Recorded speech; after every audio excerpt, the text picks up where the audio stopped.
In Excel, you can summarize and display data and reports in a pivot table using a slicer. To do so, select any cell in the pivot table.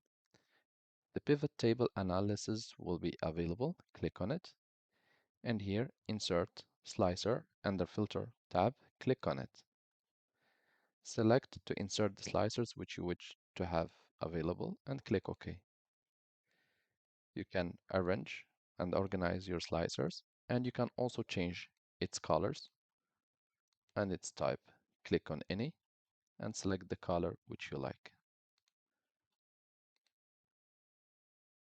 The next step, you can start filtering by selecting one or more item and click to clear filter. And you can click on multi-selection in the top and start selecting multiple items. Again, clear the filter.